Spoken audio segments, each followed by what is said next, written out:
إن الحمد لله نحمده ونستعينه ونستغفره ونؤمن به ونتوكل عليه ونعوذ بالله من شرور أنفسنا ومن سيئات أعمالنا من يهده الله فلا مضل له ومن يضلل فلا هادي له وأشهد أن لا إله إلا الله وحده لا شريك له وأشهد أن محمدا عبده ورسوله أما بعد فإن أحسن الكلام كلام الله وخير الهدي هدي محمد صلى الله عليه وسلم وشر الأمور محدثاتها وكل محدثة بدعة وكل بدعة ضلالة وكل ضلالة في النار. قال الله تبارك وتعالى في القرآن المجيد والفرقان الحميد.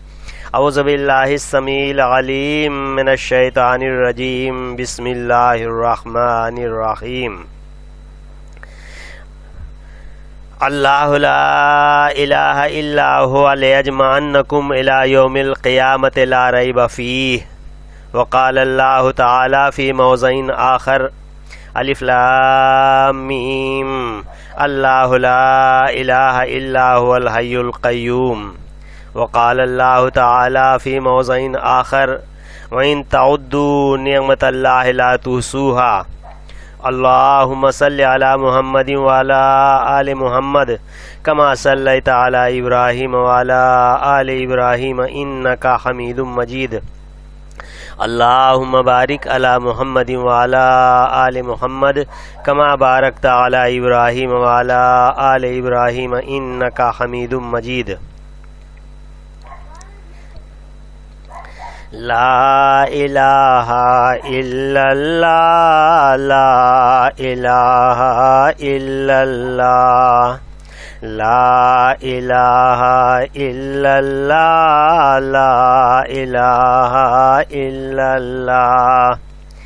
ایک ہے مالک پاک الہ خالق رازق شاہنشاہ. ایک ہے مالک پاک الہ خالق رازق شاہنشاہ. رب عالم کا صاحب جاہ سچی سیدھی اس کی راہ. لا الہ الا اللہ لا الہ الا اللہ. سب عابد معبود وہی سب ساجد مسجود وہی. سب عابد معبود وہی سب ساجد مسجود وہی. سب حامد محمود وہی وہ بے چوں او بے آشباہ. لا الہ الا اللہ لا الہ الا اللہ. سب پر اس کا ہے احسان سب عاجز ہیں وہ سلطان. اعلیٰ ارفع اس کی شان بے ہمتا اس کی درگاہ. لا الہ الا اللہ لا الہ الا اللہ. شان بھی دے بے شان کرے عقل بھی دے نادان کرے. جاں بخشے بے جان کرے زیبا اس کو تخت و کلاه. لا الہ الا اللہ لا الہ الا اللہ. مٹ گئے شداد و نمرود مٹ گئے خود سرعاد و سمود. مٹ گئے سب جھوٹے معبود ہو گیا فرعون غرق و تباہ. لا الہ الا اللہ لا الہ الا اللہ.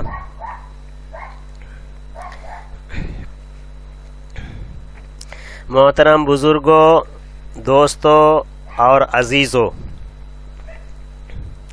اگر کوئی شخص اللہ تعالیٰ کی بے شمار نعمتوں میں سے صرف چند نعمتوں کا شکریہ ادا کرنا چاہے تو امپاسبل ہے، ناممکن ہے۔ ہر سانس پر اللہ تعالیٰ کی تحمید، تسبیح اور تکبیر پڑھتا رہے، پھر بھی اس کی پاکیزگی اور بڑائی کے مقابلے میں کچھ بھی نہیں۔ ہواؤں میں اڑنے والے پرندے، سوراخوں میں رہنے والے جانور، زمین پر چلنے اور رینگنے والے کیڑے پتنگے، گردن جھکا کر چلنے والے چوپائے، گھنے جنگلوں میں بادشاہت کرنے والے درندے، اور یہ پھیلی ہوئی زمین، یہ اونچا آسمان، یہ چاند اور سورج، یہ چمکتے ہوئے ستارے، یہ پہاڑوں کی چوٹیاں، یہ بہتے ہوئے دریا اور موجیں مارنے والے سمندر، یہ باادب فرشتے، یہ تمام مخلوق، اور ہاں کائنات کا ایک ایک ذرہ جس کی تعریفوں کے بیان کرنے میں مشغول ہیں، وہ بابرکت ذات صرف اور صرف اللہ رب العالمین کی ہی ذات پاک ہے، جس کا علم سب کو گھیرے ہوئے ہے، جس کی قدرت ہر چھوٹے بڑے پر، جو پانی کو پتھر بنا دینے پر قادر، جو آگ کو ٹھنڈا کر کے باغ بنا دینے پر قادر، جو دشمن کو دوست بنا دینے پر قادر، جو رحمت کو زحمت کر دینے پر قادر، وہ رب العالمین ہی ہے جس کی بادشاہی زمین و آسمان پر ہے، وہ رب العالمین ہی ہے جس کا حکم ہر شے پر ہے، وہ رب العالمین ہی ہے جس کا کوئی حکم ٹلتا نہیں، وہ اللہ تعالی ہی ہے جس کا کوئی فرمان بدلتا نہیں، وہ اللہ تعالی جس کا نہ کوئی وزیر ہے، وہ اللہ تعالی جس کا نہ کوئی مشیر ہے، نہ کوئی مشورہ دینے والا ہے، وہ اللہ تعالی جس کا نہ کوئی شریک ہے، وہ اللہ تعالی جس کا نہ کوئی اولاد ہے، وہ اللہ تعالی جس کا نہ کوئی ماں باپ ہے، وہ اللہ ہی ہے جو ہمیشہ سے ہے اور ہمیشہ رہے گا، اس کے جیسا کوئی نہیں، کوئی نہیں، کوئی نہیں، وہ بے نظیر ہے، وہ بے مثال ہے، سب اس کے محتاج ہیں، وہ کسی کا محتاج نہیں، سب کا خالق وہی ہے، سب کا مالک وہی ہے، سب کا رازق وہی ہے، عزت ذلت اسی کے ہاتھ میں ہے، امیری غریبی اسی کے ہاتھ میں ہے، مارنا جلانا اسی کے ہاتھ میں ہے، بیماری اور تندرستی اسی کے ہاتھ میں ہے، حاجت روائی اور مشکل کشائی اسی کے ہاتھ میں ہے، کوئی چھوٹے سے چھوٹا یا بڑے سے بڑا کوئی بھی اس کا شریک نہیں ہے، اس کا ساجھیدار نہیں ہے، کوئی بھی نبی، ولی، پیر، بزرگ، شاہ، بابا کوئی بھی اس کے برابر نہیں ہے اور کوئی بھی اس کا شریک بھی نہیں ہے، یہ میرا، آپ کا اور تمام مسلمانوں کا عقیدہ اور ایمان ہے۔ میرے محترم بزرگوں، دوستوں اور عزیزوں، گزشتہ خطبے میں بیان کر رہا تھا کہ اللہ رب العالمین کے حبیب رحمت للعالمین حضرت محمد الرسول اللہ صلی اللہ علیہ وسلم کے سگے چچا ابو طالب کے پاس کچھ لوگ آئے اور کہنے لگے کہ تمہارا بھتیجا محمد صلی اللہ علیہ وسلم بے دین ہو گیا ہے، ہمارے باپ داداؤں کو جاہل کہتا ہے، ہمارے باپ داداؤں کو برا بھلا کہتا ہے، ہمارے باپ داداؤں کو گالیاں دیتا ہے، ہمارے بتوں کی بے عزتی کرتا ہے اور ایک اللہ کی عبادت و بندگی کی دعوت دیتا ہے، اس کو سمجھا دو ورنہ ہم لوگ اس کا کام تمام کر دیں گے۔ چچا ابو طالب آپ صلی اللہ علیہ وسلم کے پاس آئے اور کہنے لگے، بیٹے بہت ہو چکا ہے، بہت ہو چکا ہے، لوگ تمہیں قتل کر دینا چاہتے ہیں، ایسا کرو کہ تھوڑی سی نرمی اختیار کر لو اور جو یہ کہتے ہیں اس کو مان لو۔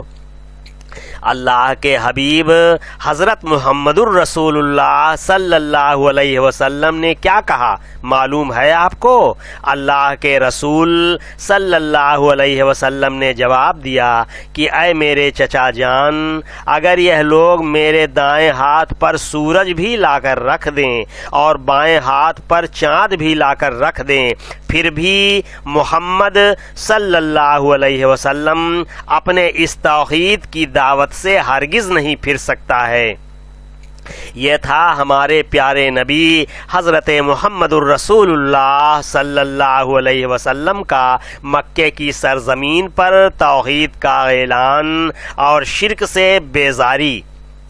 میرے محترم بزرگوں، دوستوں اور بھائیوں، وہ دور اور آج کے دور کا مقابلہ کر کے آپ دیکھیں تو آپ کو معلوم ہوگا کہ اس دور کے مقابلے میں آج کا دور کچھ بھی نہیں ہے۔ وہ زمانہ یاد کرو مسلمانوں، جس زمانے میں اسلام کا نام لینا بھی اپنی جان گنوانے کے برابر تھا۔ کوئی مسلمان اللہ کا بندہ بھری مجلس میں اسلام کا نام لینے سے ڈرتا تھا کہ کہیں جان کی بازی نہ لگانا پڑے، یہ ڈر تھا اس کو کہ کہیں جان نہ چلی جائے۔ حضرت علی رضی اللہ تعالی عنہ فرماتے ہیں کہ حضرت ابو ذر غفاری رضی اللہ تعالی عنہ کا واقعہ کہ حضرت ابو ذر غفاری رضی اللہ تعالی عنہ دین حق کی تلاش کے لیے جب مکے کے اندر داخل ہوئے تو بیت اللہ شریف کے اندر بیٹھے رہے۔ اتنی ہمت بھی نہیں ہو رہی ہے کہ کسی سے یہ کہہ سکیں، کسی سے یہ بول سکیں کہ ذرا ہمیں اس نبی کا پتہ بتلا دو جو نبی اللہ تعالیٰ کا پیغام لے کر کے آیا ہے۔ اتنی بھی ہمت نہیں ہو رہی ہے کہ یہ بات کسی سے کہہ دیں۔ ابو ذر غفاری رضی اللہ تعالی عنہ کہتے ہیں کہ میں بیت اللہ شریف میں بیٹھا ہوا تھا، ایک دن 2 دن وہیں گزرے۔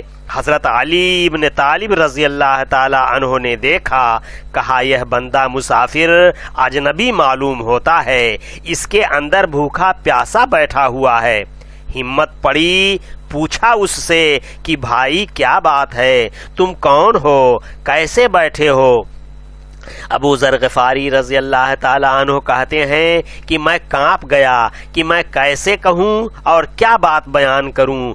کہا کہ مجھے اس نبی کا پتہ بتلا دو جو اسلام لے کر کے آیا ہے اور اپنے آپ کو نبی کہتا ہے، مگر یہ بات اپنے تک رکھنا، کسی سے کہنا نہیں۔ حضرت علی رضی اللہ تعالی عنہ نے فرمایا، خوش ہو جاؤ، منزل تک پہنچ چکے ہو۔ ہاں ہاں، خوش ہو جاؤ، تم منزل تک پہنچ چکے ہو، لیکن یہ بات ہے کہ میں آگے آگے چلوں گا اور تم میرے پیچھے پیچھے چلنا، کیونکہ مکے کے لوگ بہت ہی سخت دل ہیں اور اگر انہیں شبہ ہوگا تو ہمیں بھی قتل کر دیں گے اور تمہیں بھی قتل کر دیں گے۔ اگر کوئی مکے کا آدمی ملے گا تو میں جوتا سیدھا کرنے کے بہانے میں جھکوں گا، لیکن تم رکنا نہیں، آگے بڑھتے رہنا تاکہ اس کو شبہ نہ ہو جائے۔ جناب دیکھ رہے ہیں یہ ماحول، اس ماحول میں اللہ تعالیٰ کے رسول حضرت محمد الرسول اللہ صلی اللہ علیہ وسلم نے اس دعوت توحید کو بلند کیا تھا۔ ذرا سوچئے کہ کتنا شدت والا ماحول تھا، وہ کتنا شدت والا ماحول تھا۔ کہنے کا مطلب یہ ہے کہ وہ ماحول تھا شدت والا کہ جس ماحول میں اللہ تعالیٰ کے رسول صلی اللہ علیہ وسلم نے اس توحید کی دعوت میں کوئی نرمی، کوئی مروت نہ فرمائی تھی۔ اور آج کے دور میں توحید کی دعوت دینا کون سی بڑی بات ہے، کیونکہ آج کے دور میں آپ آزاد ہیں، کوئی پابندی نہیں ہے۔ اس لیے آج کے دور میں اگر ہم لا الہ الا اللہ کے معنی اور مفہوم کو نہ سمجھائیں اور کھول کر کے آپ لوگوں کے ذہنوں اور دماغوں میں نہ بٹھائیں تو واللہ ہم جیسے کم علم اور بڑے بڑے علماء جیسے بد نصیب آج کے دور میں اور کون ہوں گے۔ ہم کو یہ ڈر نہیں ہے کہ ہمیں کوئی ملامت کرے گا اگر ہم شرک اور توحید کو کھول کھول کر بیان کریں گے تو، لہذا ہمارا یہ فرض بنتا ہے اور تمام علماء کرام کا یہ فرض بنتا ہے کہ امت کو توحید اور شرک کے معنی اور مفہوم کو کھول کھول کر بتلائیں اور سمجھائیں تاکہ لوگ شرک و بدعت سے توبہ کریں اور توحید خالص کو اپنائیں، جس کو اپنا کر، جس منہج اور طریقے کو اپنا کر اونٹوں کے چرواہے، بکریوں کے چرواہے، جن کے اندر حلال و حرام کی کوئی تمیز نہیں تھی، ان لوگوں نے اسی منہج اور اسی طریقے کو اختیار کیا اور عرب و عجم کے مالک بنا دیے گئے۔ اور حضور اکرم صلی اللہ علیہ وسلم کا وہ فرمان مبارک، آپ صلی اللہ علیہ وسلم نے ارشاد فرمایا، قولوا لا الہ الا اللہ تفلحوا تملک العرب والعجم، کہ اے لوگو لا الہ الا اللہ کہو، فلاح پاؤ گے، کامیاب ہو جاؤ گے، تملک العرب والعجم، اور عرب و عجم کے مالک بنا دیے جاؤ گے۔ دنیا نے دیکھا کہ لا الہ الا اللہ کے معنی اور مفہوم کو سمجھنے کے بعد آپ صلی اللہ علیہ وسلم کے طور طریقے پر چلنے کے بعد واقعی وہ عرب و عجم کے مالک بنا دیے گئے اور قیصر و کسریٰ کے تاج ان کے قدموں میں آ گئے۔ کچھ لوگ بیان کرتے ہیں کہ مسلمان بڑے ذلیل ہیں، ان کی ذلت کا یہ سبب ہے، یہ سبب ہے، یہ سبب ہے، ان کے اندر علم کی کمی ہے، ان کے اندر تجارت کی کمی ہے، ان کے اندر سائنس اور ٹیکنالوجی کی کمی ہے، ان کے اندر پیسے کی کمی ہے، ان کے اندر تعلیم کی کمی ہے۔ جناب، یہ سب چونچلے ہیں، ایسی کوئی بات نہیں ہے، حقیقت میں یہ کوئی چیز نہیں ہے، کوئی بات نہیں ہے، بلکہ اس امت کا مرض بھی پرانا ہے بزرگوں اور دوستوں، اور اس کا علاج بھی پرانا ہے بزرگوں اور دوستوں۔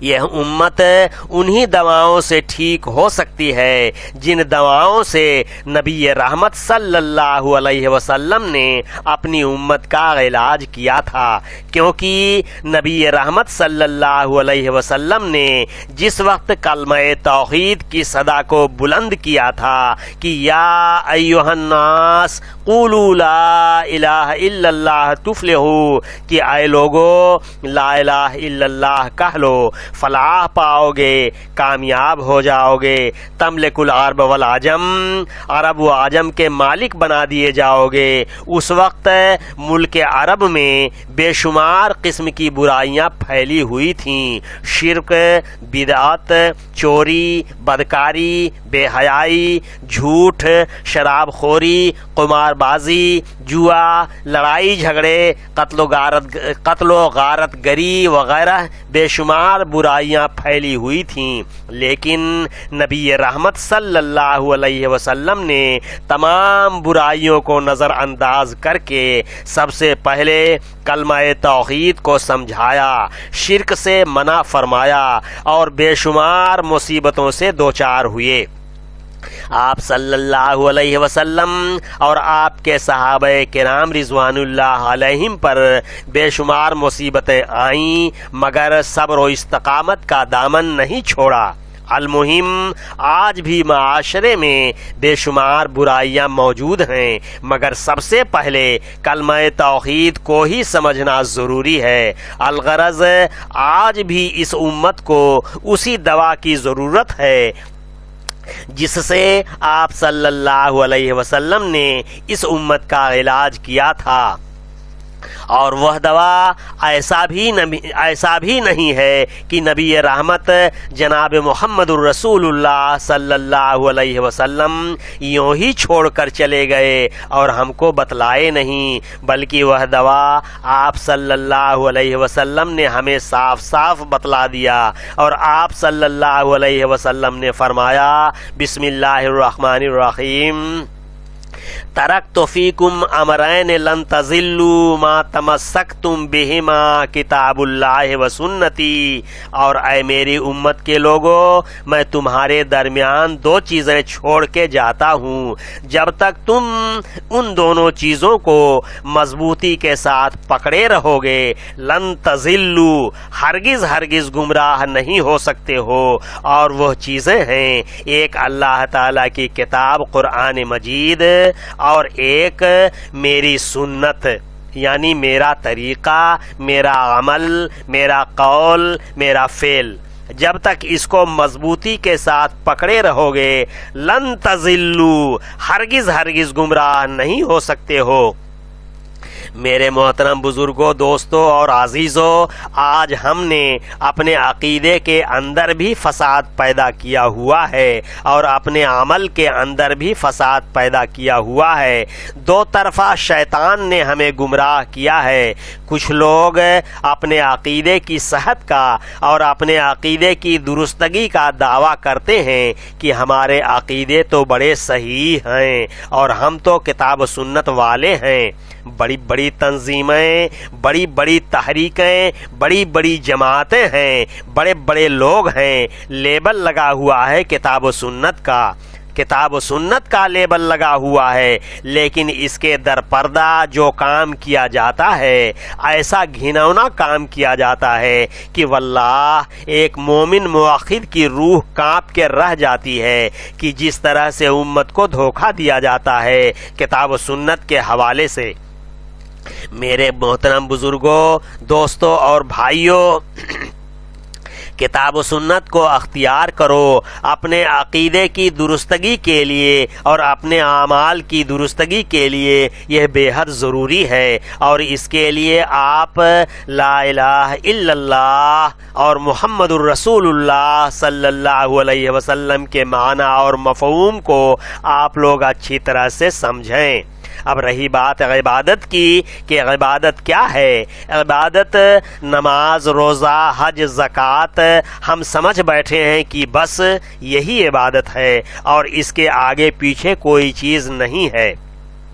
میرے محترم بزرگوں، دوستوں اور بھائیوں، عبادت کا مفہوم بہت وسیع ہے۔ آپ بہت بڑے ڈاکٹر ہیں، آپ بہت بڑے وکیل ہیں، آپ بہت بڑے جج ہیں، آپ بہت بڑے مکینک ہیں۔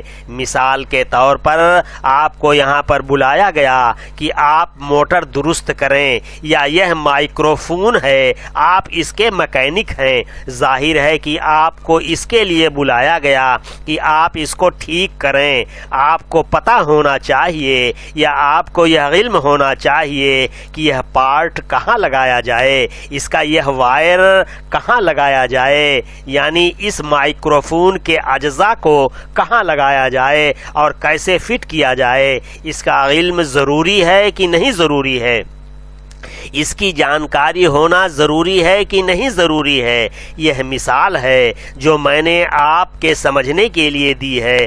آپ مسلمان ہیں، لیکن آپ جس بنیاد کے اوپر مسلمان ہیں اس بنیاد کا اگر آپ کو علم نہیں ہے، یا اگر آپ کو اس بنیاد کا علم نہ ہو، اور اگر آپ مکینک ہیں اور آپ کو یہ علم ہی نہ ہو کہ یہ وائر کہاں لگایا جائے، کیسے لگایا جائے، بڑے میں چھوٹا، چھوٹے میں بڑا آپ لگا دیں، یا جہاں وائر لگانا ہے وہاں پر آپ وائر کو نہ لگائیں، تو آپ کو کیا مکینک کہا جائے گا؟ ہرگز نہیں کہا جائے گا، بلکہ آپ کو بھگا دیا جائے گا۔ بعین ہی اسی طرح سے اللہ تبارک و تعالی نے ہمیں مسلمان بنایا ہے اور اللہ تعالی نے ہمیں ہدایت دی ہے، تو کس بیس پر ہمیں ہدایت دی ہے؟ اسی کلمہ توحید کی بنیاد پر ہم مسلمان ہیں۔ تو اس کلمہ توحید کے جو اجزاء ہیں، اس کے جو معنی اور مفہوم ہیں، اس کے جو تقاضے ہیں، اس کا علم ہونا ہمارے لیے بے حد ضروری ہے کہ نہیں؟ لا الہ الا اللہ، یعنی اللہ کے سوا کوئی بھی عبادت کے لائق نہیں ہے، معبود برحق صرف اللہ ہے۔ حقیقی معبود صرف اللہ تعالی ہے۔ الہ کے معنی معبود کے ہوتے ہیں۔ معبود یعنی جس کی عبادت کی جائے، عبادت کا مستحق، یا جس چیز کی عبادت کی جائے وہ معبود ہے۔ مثال کے طور پر یہ مائکروفون ہے۔ اگر ہم اس مائکروفون کا سجدہ کریں، مثال کے طور پر یہ مائکروفون ہے، اگر ہم اس مائکروفون کا سجدہ کریں تو یہ مائکروفون معبود ہو گیا، کیونکہ سجدہ کرنا عبادت ہے کہ نہیں ہے۔ اور اگر ہم اس مائکروفون کے سامنے سجدہ کریں تو گویا ہم نے اس مائکروفون کو اپنا معبود بنا لیا ہے۔ تو آدمی نے جس کے سامنے سجدہ کیا تو گویا اس آدمی نے اس کو معبود بنا لیا۔ آدمی اگر پیڑ سے اپنی امیدیں لگا لے تو گویا اس پیڑ کو آدمی نے اپنا معبود بنا لیا۔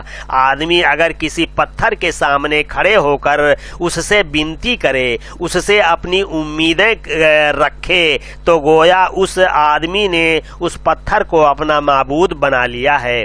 ہندو لوگ پتھر کے بتوں کو دیوی دیوتاؤں کے سامنے پرارتھنا کرتے ہیں، انہیں مشکل کشا اور حاجت روا سمجھتے ہیں، تو گویا ہندوؤں نے پتھر کے بتوں کو اپنا معبود بنا لیا ہے۔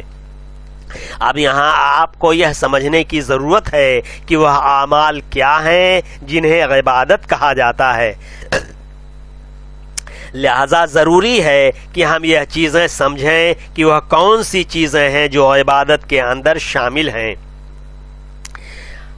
کہ اگر ہم اس کے لیے کریں، اگر ہم اس کام کو کسی کے لیے کریں تو عبادت ہو جائے، لیکن ہم تو یہ زبان سے اقرار کرتے ہیں کہ اللہ کے سوا کوئی بھی معبود برحق نہیں ہے، اللہ تعالیٰ کے سوا کوئی بھی معبود حقیقی نہیں ہے، تو سوال یہ ہے کہ وہ کون سے اعمال ہیں جس کو ہم اگر کسی غیر کے لیے کریں، اللہ تعالیٰ کو چھوڑ کر کے اگر ہم کسی غیر کے لیے کریں تو وہ چیز معبود بن جائے۔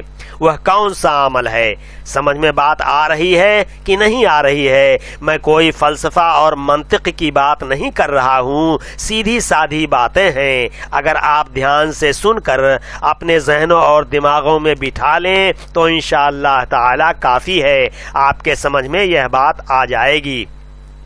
میرے محترم عزیزوں اور دوستو، تو میں کہہ رہا تھا کہ جس چیز کی بھی عبادت کی جائے وہ چیز معبود ہو جاتی ہے۔ تو اب سوال یہ ہے کہ وہ کون سے اعمال ہیں کہ جنہیں ہم اللہ تعالیٰ کے لیے کریں تو ہم صحیح طور پر مسلمان ہیں، مومن ہیں، اور اگر ہم اس عمل کو اللہ تعالیٰ کے سوا کسی غیر کے لیے کریں تو ہم مشرک ہو جائیں۔ یہ نقطہ آپ سمجھنے کی کوشش کریں، اور اگر یہ نقطہ آپ سمجھ گئے تو پھر کامیابی ہی کامیابی ہے۔ اور پھر اس نقطے کو سمجھنے کے بعد اللہ تعالیٰ کے رسول صلی اللہ علیہ وسلم نے جو بشارتیں اور جو خوشخبریاں آپ کو دی ہیں وہ بھی میں ایک دو حدیثوں کے حوالوں سے انشاءاللہ تعالی آپ تک پہنچانے کی کوشش کروں گا۔ اور اس نقطے کے نہ سمجھنے کی بنیاد پر جو ہلاکت اور تباہیاں اور بربادیاں ہیں اس کو بھی ایک دو قرآنی آیتوں اور حدیثوں سے سمجھانے کی کوشش کروں گا انشاءاللہ تعالی۔ تو اب آئیے ہم سب سے پہلے یہ سمجھنے کی کوشش کرتے ہیں کہ آخر وہ کون سے اعمال ہیں جن کو اگر ہم اللہ تعالی کے لیے کریں تو حقیقی مسلم اور مومن اور صحیح طور پر ہم کلمہ لا الہ الا اللہ کے تقاضوں کو پورا کر رہے ہیں، لیکن اگر ہم وہ اعمال اللہ تعالیٰ کے سوا کسی غیر کے لیے کریں تو وہ ہمارا معبود بن جائے۔ عبادت کس کو کہتے ہیں؟ علامہ ابن تیمیہ رحمۃ اللہ علیہ نے بڑی جامع تعریف کی ہے۔ فرماتے ہیں جس کا اردو میں معنی یہ ہے کہ عبادت ایسا جامع یعنی مکمل نام ہے، یا عبادت ایسی جامع اور معنی چیز ہے جس کا تعلق انسان کے اعمال سے بھی ہے اور اقوال سے بھی ہے، جو ظاہر بھی ہوتی ہے اور باطن بھی ہوتی ہے۔ یعنی عبادت ایک ایسا اسم جامع ہے جس کا تعلق انسان کے اعمال اور اقوال دونوں سے ہے، اور وہ چیز ظاہر بھی ہے اور باطن بھی ہے۔ اس کی تشریح یہ ہے کہ عبادت ان اقوال اور اعمال کو کہتے ہیں جس کو اللہ تعالیٰ پسند کرتا ہے، اللہ تعالیٰ جس سے خوش ہوتا ہے۔ مثال کے طور پر سجدہ ہے کہ سجدہ اللہ تعالیٰ کو بہت پسند ہے کہ نہیں پسند ہے۔ جاننا چاہیے کہ سجدہ اللہ تعالیٰ کو بہت ہی زیادہ پسند ہے، اور اللہ تعالیٰ کے رسول صلی اللہ علیہ وسلم کے فرمان کے مطابق کہ بندہ اپنے تمام اعمال میں اتنا قریب اللہ تعالی سے نہیں ہوتا ہے جتنا قریب کہ سجدے کی حالت میں بندہ ہوتا ہے۔ یعنی جب بندہ نماز میں اپنے سر کو زمین پر ٹیکتا ہے تو وہ بندہ اللہ تعالیٰ کے بے حد قریب ہو جاتا ہے، اس وقت وہ عاجز اور مجبور ہو جاتا ہے اللہ تعالیٰ کے سامنے۔ اس طرح سجدہ ایک اہم عبادت ہے اور اللہ تعالیٰ کو بے حد پسند ہے، اور اگر یہ سجدہ ہم کسی بھی غیر کے لیے کریں تو کیا یہ اللہ تعالیٰ کو پسند ہے؟ ہرگز نہیں، ہرگز نہیں۔ نظر ہے یعنی نظر ماننا۔ اللہ تعالیٰ نے قرآن مجید میں مومنوں کی صفت بیان کی ہے کہ مومنوں کی صفت یہ ہے کہ جب وہ اللہ تعالیٰ کے لیے نظر مانتے ہیں تو اسے پوری کرتے ہیں، تو گویا یہ نظر ماننا عبادت ہے۔ اگر ہم یہ نظر کسی مورتی کے لیے، کسی درخت کے لیے، کسی جن و انس کے لیے مانتے ہیں تو گویا ہم نے اس عبادت کو جو اللہ تعالیٰ کے لیے کی تھی، اس عبادت کو ہم نے غیر کے لیے کیا، تو اللہ تعالیٰ خوش ہوگا کہ ناراض ہوگا؟ ناراض ہوگا، ہاں ناراض ہوگا۔ اسی طرح بھروسہ اور توکل ہے کہ توکل اور بھروسہ مومن اللہ تعالی ہی سے کرتے ہیں، وعلیہ فلیتوکل المتوکلون، کہ مومنین جو ہیں وہ اللہ تعالی ہی پر بھروسہ کرتے ہیں۔ کلی اعتماد آپ اللہ تعالی ہی پر کرتے ہیں۔ اگر آپ کلی اعتماد کسی غیر پر کرتے ہیں تو گویا آپ نے اس عبادت کو جو اللہ تعالیٰ کے لیے خاص تھی، اس عبادت کو کسی غیر کے لیے کر دیا۔ اسی طرح قربانی ہے کہ اللہ وحدہ لا شریک کے لیے خاص ہے۔ ان صلاتی و نسکی و محیای و مماتی للہ رب العالمین، کہ اے نبی صلی اللہ علیہ وسلم آپ کہہ دیجئے کہ میری نماز، میری قربانی، میری زندگی، میری موت سب اللہ وحدہ لا شریک کے لیے ہے۔ یہ قربانی جو اللہ وحدہ لا شریک کے لیے ہے، اس قربانی کو اگر آپ نے اللہ تعالیٰ کے لیے کیا ہے تو اللہ تعالیٰ خوش ہوگا، لیکن اگر اس قربانی کو کسی غیر کے لیے آپ نے کیا ہے یا کسی غیر کو راضی کرنے کے لیے آپ نے کیا ہے تو اللہ تعالیٰ خوش ہوگا کہ ناراض ہوگا؟ ناراض ہوگا جناب، ناراض ہوگا۔ تو یہ قربانی بھی عبادت ہے۔ اسی طرح ہے رکوع کرنا، یہ عبادت ہے کہ نہیں ہے؟ طواف کرنا یہ عبادت ہے کہ نہیں ہے؟ امیدیں رکھنا عبادت ہے کہ نہیں ہے؟ کہ ہمیں اللہ تعالیٰ سے امید ہے کہ اللہ تعالیٰ ہمارے لیے بھلا کرے گا، لیکن اگر یہ امید آپ نے کسی مخلوق کے لیے کی یا کسی مخلوق سے یہ امید لگائی، آپ نے کسی غیر اللہ کے ساتھ ایسی امید کر لی کہ فلاں سے امید ہے کہ وہ ہمیں اولاد دیں گے، یا اللہ تعالیٰ سے سفارش کر کے ہمیں اولاد دلا دیں گے، یا ہمیں شفا دیں گے، ہمیں روزی دیں گے فلاں، یا ہماری مشکلوں کو آسان کر دیں گے فلاں، یہ اللہ تعالیٰ کے سوا کسی غیر سے اگر آپ نے یہ امیدیں لگائیں جو کہ اللہ تعالیٰ سے رکھنی تھیں، تو ہم نے کسی غیر اللہ سے رکھ لیں، تو گویا ہم نے اللہ تعالیٰ کی عبادت میں کسی غیر اللہ کو شریک ٹھہرا لیا۔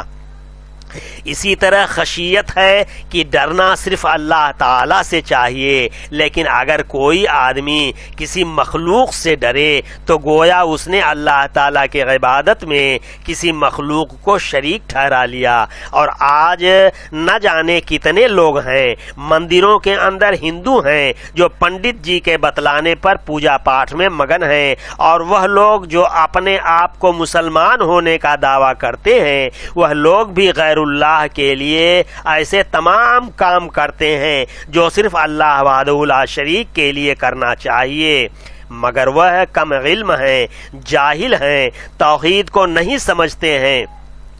ایسے مسلمان کہلانے والے لوگ کسی بابا کے درگاہ پر گئے، کسی پیر کی قبر پر گئے، کسی مزار پر گئے، یہ لوگ اس بابا سے، اس مردہ یا مرے ہوئے پیر سے، اس مرے ہوئے مزار والے سے بہت ڈرتے ہیں، اور پھر بھی اپنے آپ کو مسلمان کہتے ہیں، اور اتنا ڈرتے ہیں جتنا کہ اللہ تعالیٰ سے ان کو ڈر نہیں لگتا ہے۔ اگر یہ کسی درگاہ پر جائیں گے تو پیٹھ پھیر کر واپس درگاہ سے واپس نہیں ہوں گے، بلکہ الٹے چلیں گے۔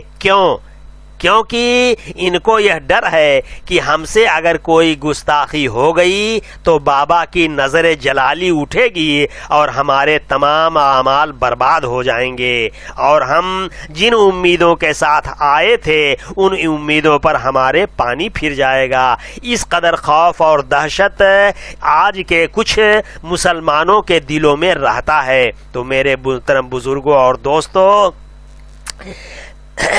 وقت کو مد نظر رکھتے ہوئے ہم اپنی باتوں کو آج یہیں پر ختم کرتے ہیں، اور اللہ تعالیٰ سے دعا کرتے ہیں کہ اللہ تعالیٰ ہم سب کو لا الہ الا اللہ محمد الرسول اللہ صلی اللہ علیہ وسلم کا معنی اور مفہوم سمجھ میں ہم لوگوں کے آ جائے، اور اللہ تعالی ہمیں ہدایت دے اور صراط مستقیم پر گامزن کرے۔ وآخر دعوانا ان الحمد للہ رب العالمین۔ بارک اللہ لنا ولکم فی القرآن العظیم، ونفعنا وإیاکم بالآیات والذکر الحکیم، انہ تعالی جواد کریم ملک بر رؤوف الرحیم۔